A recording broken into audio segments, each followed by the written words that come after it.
Okay, good morning, everyone. My name is Rich Hallworth, and I'm lucky enough to be the chair of the board of the Nashville Songwriters Hall of Fame Foundation. So we want to welcome you here today on behalf of the entire board of directors for our 2024 class inductee announcement. Let me begin by thanking Belmont University for the use of this historical space here at Columbia Studio A for those of you who are streaming. That's where we're broadcasting from today, and we're honored to be here. Thank Belmont University for the use of this space, especially Dean Brittany Schaefer.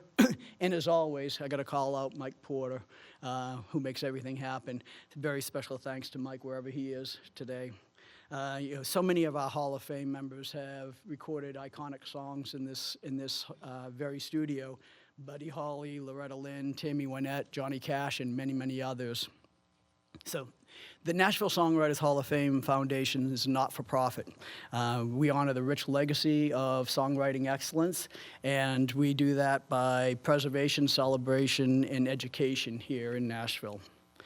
Induction into the Hall is one of the nation's preeminent, that's not for me, I hope, but it's one of the nation's most prized songwriting achievements. And since 1970, our hall has enshrined 241 of the greatest writers from all genres who put words to music here in Nashville. So with that, to not delay the suspense any longer, I will introduce Mark Ford, our executive director, who will announce this year's class of inductees. Hey, everybody. Thank you very much. I want to welcome all of you here today and welcome all of you who were live streaming with us. Thank you, Rich. I do echo Rich's thanks to Belmont University and especially to Mike Porter. This does not happen without Mike. So Mike, wherever you are, I hope you're in the room somewhere. Thank you very much. It is always a joy for us to be here in Columbia A, as well as the legendary Quonset studio downstairs. Thank you, Mike Kerb, for restoring these historic spaces. This building, so much of our history has been made here in this building. And in fact, if you listen closely, you might hear Sunday Morning Coming Down. You might hear King of the Road. You might hear He Stopped Loving Her Today, if you listen. I'm so glad our hall's history continues in this place, as today we add a new page of legendary names to a list that began more than a half century ago. Now, before I continue, I will note that not all of our electees could be with us today. We will do our best to represent them, and hopefully they're watching us on the live stream along with many of you. So it is now my honor to present this year's class. We begin with the 20-year songwriter category. Leading us off, we have a Windsor, Connecticut native, raised by his piano teacher mother and a radio that would get WWVA in Wheeling, West Virginia late at night. Our future inductee to be devoured all genres of music. He was a member of the Wild Weeds in the late 1960s.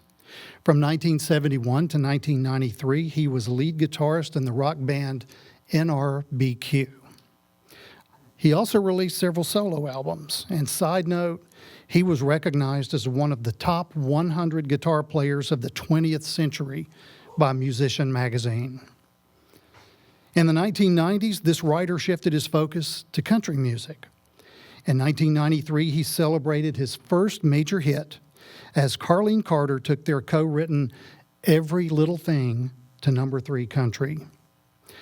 Among this writer's best-known songs are Should Have Asked Her Faster by Ty England, All You Ever Do Is Bring Me Down by the Mavericks, Unbelievable, Diamond Rio, Powerful Thing, Trisha Yearwood, Big Deal, Leanne Rimes, The Cowboy in Me, Tim McGraw, Trip Around the Sun, Jimmy Buffett, Martina McBride had the first hit on it. Recently, it was #1 bluegrass. I'm looking at you, co-writer Sharon Vaughn, for Bronwyn Keith Hines and Dierks Bentley. Love's Gonna Make It All Right by George Strait and Loving You Easy by the Zac Brown Band, along with cuts by Vince Gill, Bonnie Raitt, Patty Loveless, George Jones, and Sheryl Crow. Our electee was named BMI's 2000 Country Songwriter of the Year. We are proud to welcome Big Al Anderson to the class of 2024. Now, some of those folks that I said couldn't be with us today, well, Al is somewhere in the great Southwest. He couldn't join us today, but he did send this. Hello, everybody. First, I want to thank the Nashville Songwriter Hall of Fame for this great honor. I wish I could be there with you, but to be included in this group is such a privilege. See you in November.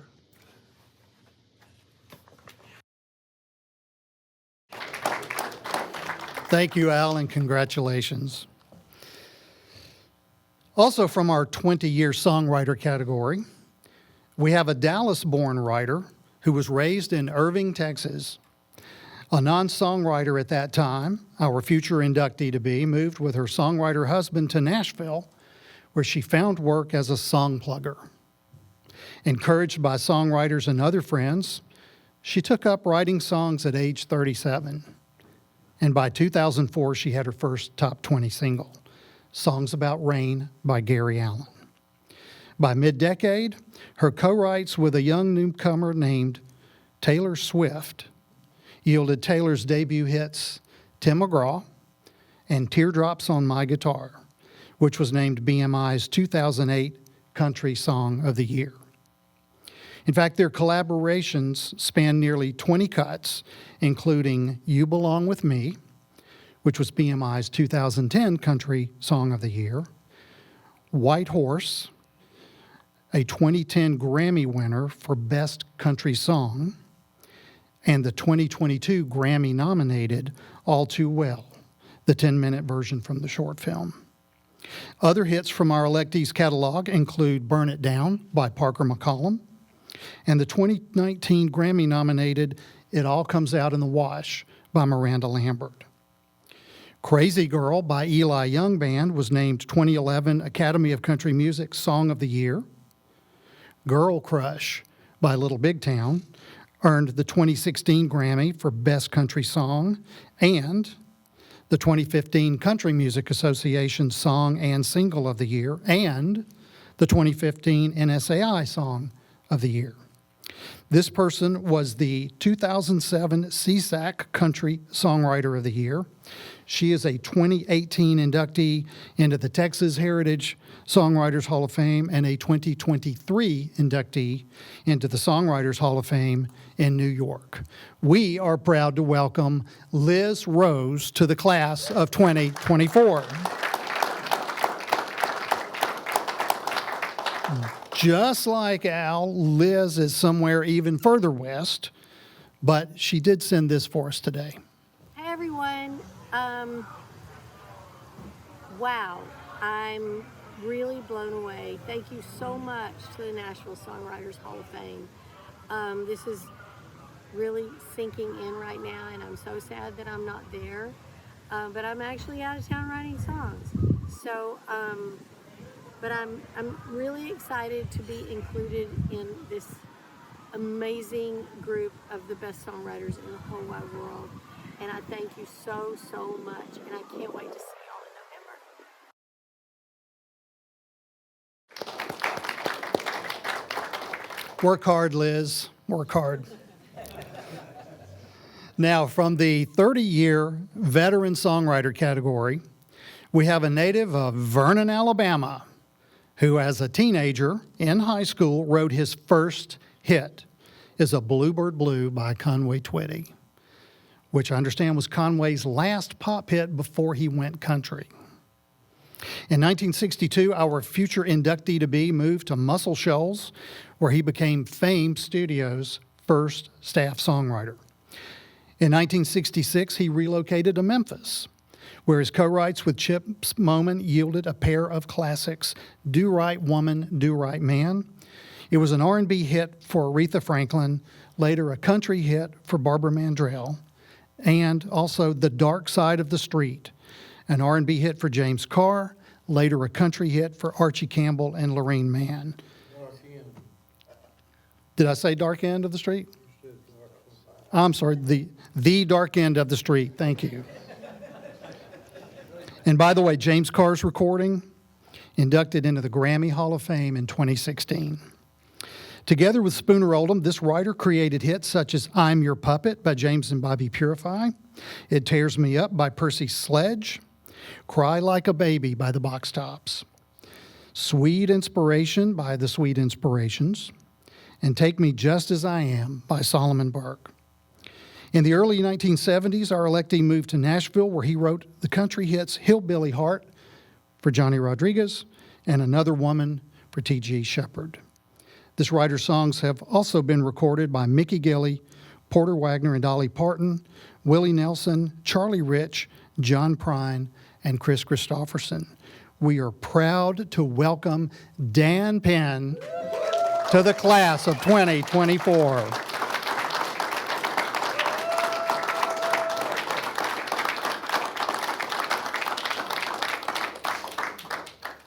Hello, everybody. I was wanting to do this loose, just to be normal and natural, but came on me so fast. They just let me know the other day, so I had to jot down some stuff. Matter of fact, I had a friend jot this stuff down. But anyway, it's my thoughts, and I'd like to thank the foundation for this honor, and it's a privilege to be inducted into the Nashville Songwriters Hall of Fame, along with so many of my friends, Chips, Spooner, Wayne Carson, Mark James, and Gary Nicholson, to name a few folks there. Like he said, I started with Rick Hall at Fame, and Rick and I used to come up to Nashville. We were very young, both of us, and we'd go in and see Mr. Chet Atkins and Mr. Owen Bradley. They were the big producers in town at that time. And I always had a 7 or 8 inch reel of tape, a demo. It would be like 7 songs on there at 7.5. And they'd play one just a little, and then they'd go right on over to the next one. And they did that all 8 songs. And going home, I asked Rick, I said, Rick, why don't you listen to my whole song? And he'd say, I don't know. And so I said, I better figure this out. So I got to thinking about it, and I said, well, I think I just have to move the hook up to the front, because, like all young songwriters, we're all dreaming it out, and all the hooks go to the end. But I figured that out, and so I owe these 2 gentlemen a debt there for showing me which way to go. So like I said, I'm years later, around 1975, Linda, the do-right woman, and I came to Nashville. We moved from Memphis up here and made it our home. So we've been here a long time. I've had the blessings of writing, singing, recording with so many talented people here over the years. And Nashville has always had plenty of talent. I'm grateful to be here, and so very proud to be included in such fine company. Thank y'all.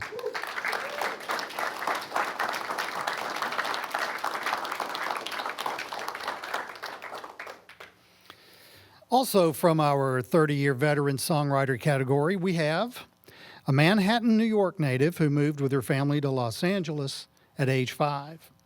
Our future inductee-to-be wrote her first song at age 11, and at 13 formed her own band. At 18, she moved back to New York, where she managed a studio during the day and played in piano bars at night as she worked to launch her career as a singer-songwriter. After some encouraging success, she began commuting to Nashville in 1983. In 1990, Gary Morris signed her to his publishing company, and by 1993, this writer had earned a CMA Triple Play Award for 3 #1 hits in the same year. The River by Garth Brooks, Too Busy Being in Love by Doug Stone, and I Love the Way You Love Me by John Michael Montgomery, which was named 1993 Academy of Country Music Song of the Year. And that song, by the way, also an international hit for the band Boyzone. In addition to hits such as She's Every Woman by Garth Brooks and We Don't Have to Do This by Tanya Tucker, this electee's songs have been recorded by artists such as Jim Brickman, who did Sending You a Little Christmas, and Fa La La. Fa La La is the title, but you have to say Fa La La La La La La, it's Christmas. And you go, that's the one, got it, okay. And Ricky Martin and Christina Aguilera, Nobody Wants to Be Lonely.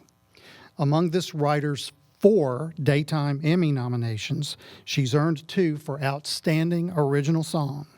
This Is Our Moment in 1999 from As the World Turns, and When I Think of You in 2000 from One Life to Live. We are so proud to welcome Victoria Shaw to the class of 2024.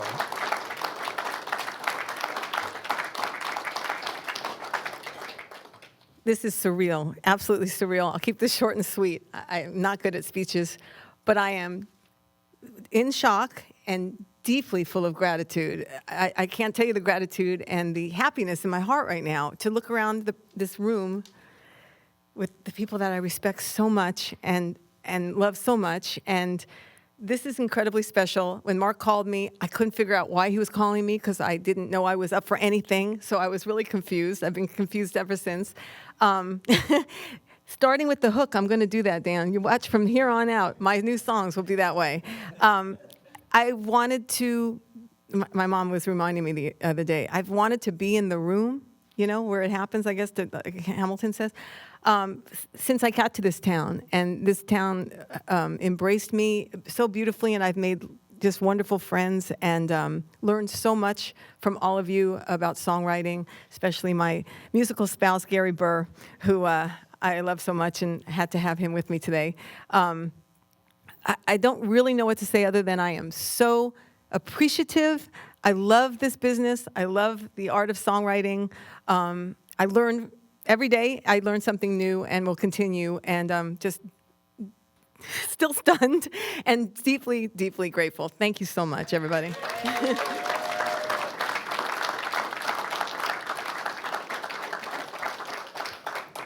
Now, this is usually where I introduce our electee in the 20-year songwriter artist category.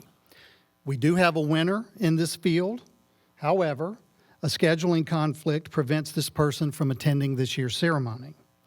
The silver lining, I'm pleased to say, is that we've been able to reschedule his induction. This writer-artist will be officially inducted next year as a member of the Hall's class of 2025. So he's a winner this year, but an inductee next year. Let's give a hand to Brad Paisley. We look forward to announcing him all over again next year as part of that group. So there, you've just had a sneak preview of part of next year's inductee announcement, so stay tuned. Now, back to this year's class. From the 30-year veteran songwriter artist category, we have a Darby, Florida native whose father was a country musician. So it's no wonder that our future inductee-to-be, joined by his brother and singing partner, Howard, followed in his footsteps. This writer first tasted songwriting success in 1974 when Jim Stafford made a major hit of his Spiders and Snakes. Now, like Fa La La, you have to say, I don't like spiders and snakes, but the following year, our electee and his brother landed a recording contract, making their mark on the pop and adult contemporary charts before finding a home in country music. By 1979, the duo scored a monster hit with this writer's classic, If I Said You Had a Beautiful Body, Would You Hold It Against Me? Which was a Grammy nominee the following year for Best Country and Western Song. From there, our electee began to provide the team with a steady stream of hits, topping the charts with Sugar Daddy, Dancing Cowboys, For All the Wrong Reasons, Redneck Girl, I Need More of You, Kids of the Baby Boom, and Old Hippie, which in 2014 was named one of Rolling Stone's top 100 greatest country songs of all time. Those songs were all written solo, as was the song Drug Problem, a 2008 Dove nominee for Country Song of the Year. This award-winning duo is, of course, the Bellamy Brothers, which makes us so proud to welcome David Bellamy to the class of 2024.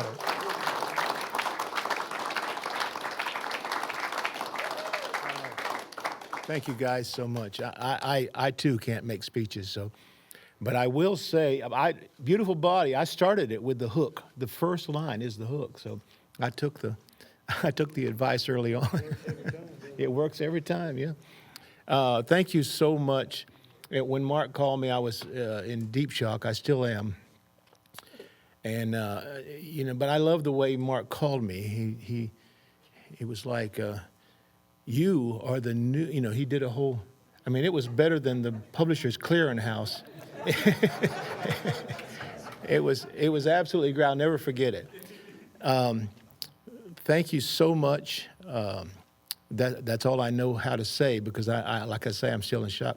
I thank my wife, because she'll kill me if I don't. And I got to thank Howard, because Howard was probably the best sounding board for a songwriter, because he's brutal. He's brutal. He'll tell you when he don't like it real fast. And he's always been critical of my work, and it's made it better. So thank you guys so much.